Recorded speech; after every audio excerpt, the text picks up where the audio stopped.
Hello students, आज के lecture में हम लिटरेरी टर्म ब्लैंक वर्ड्स जो कि बी पार्ट सेकंड की पेपर फर्स्ट में इंक्लूड है को डिस्कस करेंगे। Blank words is a literary device defined as unrhyming words written in iambic pentameter. Blank words जो है वो एक अनराइमिंग वर्ड्स है, मतलब जिसमें राइमिंग रही हो और वो आयम्बिक पेंटामीटर में लिखा गया हो।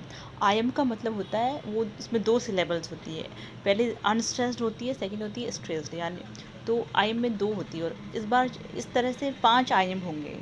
तो 5 आयम और हर एक आयम में 2 सिलेबल्स यानी कि 10 सिलेबल से ये बन के होता है।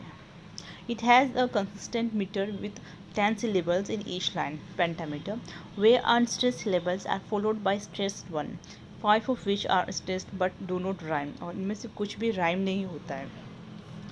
It is also known as unrhymed iambic pentameter.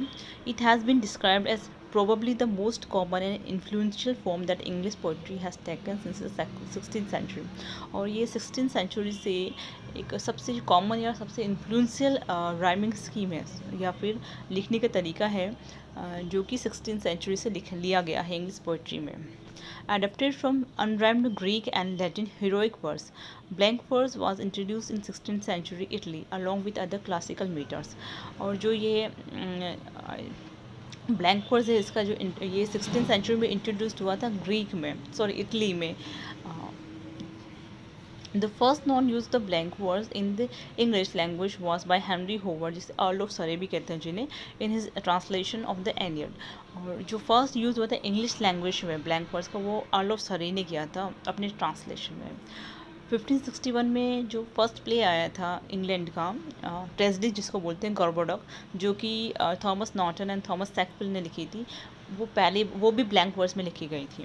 Christopher Marlowe was the first English author to achieve critical notoriety for his use of blank words। और क्रिस्टोफर मार्लो सबसे ज़्यादा फेमस हुए थे, पहले ऐसे राइटर माने जाते हैं जो जिन्होंने ब्लैंक वर्ड्स को बहुत ज़्यादा यूज़ किया था। इसलिए जो ब्लैंक वर्ड्स हैं उनको मार्लोस माइटी लाइन्स भी बोलते हैं। इसका एक और नाम बोला जाता है ब्लैंक वर्ड्स को, मार्लोस माइटी लाइन्स, यानी कि ब्लैंक वर्ड्स को बहुत ज़्यादा पॉपुलर करने में इनका क्रिस्टोफर मार्लो का बहुत बड़ा हाथ था।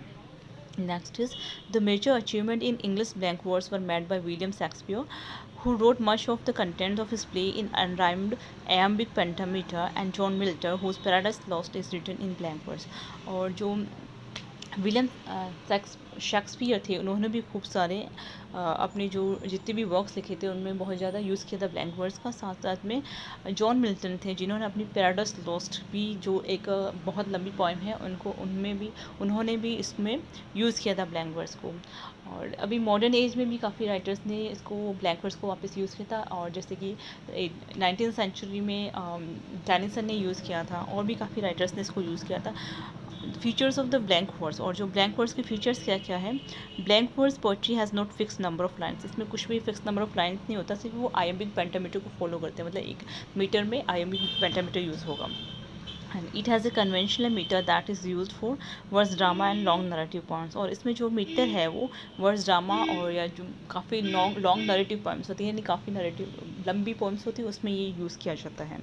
It is often use in descriptive and reflective poems and dramatic monologue, और ये ड्रामेटिक मोनोलॉग में यूज़ होता है, और डिस्क्रिप्टिव और रिफ्लेक्टिव पोइम्स होती है उनमें ये यूज़ होता है।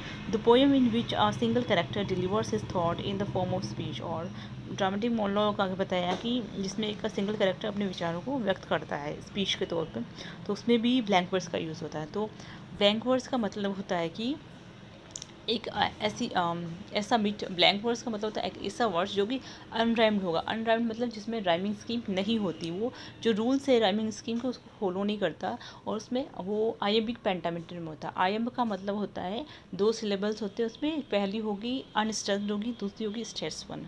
तो 1 मीटर में 5 बार आयम्ब आएगा, तो उसमें आयम्बिक पेंटामीटर को फॉलो करता है। और इसको इंग्लैंड में लाने का श्रेय जाता है हेनरी होवर्ड को, जिसे अर्ल ऑफ सरे भी कहते हैं। और जो पहली ट्रेजेडी लिखी गई थी इंग्लैंड में जिसे गॉर्बोडॉक बोलते हैं, वो भी ब्लैंक वर्ड्स में थी। और सबसे ज़्यादा इसका यूज़ या फिर सबसे ज़्यादा इसको फेमस करने का जो श्रेय जाता है वो जाता है क्रिस्टोफर मार्लो को, इसलिए इनको बोला जाता है मार्टी लाइन्स ऑफ मार्लो, यानी Marlowe's mighty lines, blank words को ये भी बोला जाता है। बाकी और भी बहुत खूब सारे राइटर्स ने इसको यूज़ किया था, और ये 16th सेंचुरी से लेके इंग्लैंड में काफ़ी पॉपुलर हुई थी। और सबसे कॉमन राइमिंग स्कीम है, या सबसे कॉमन वर्ड्स लिखने का तरीका है इंग्लैंड में। पोइट्री में यूज़ किया जाता है, ड्रामा में यूज़ किया जाता है, वर्स ड्रामा में यूज़ किया जाता है, लॉन्ग नरेटिव पोएम्स में यूज़ किया जाता है, साथ साथ में जो ड्रामेटिक मोनोलॉग हो उसमें भी यूज़ किया जाता है। Thank you.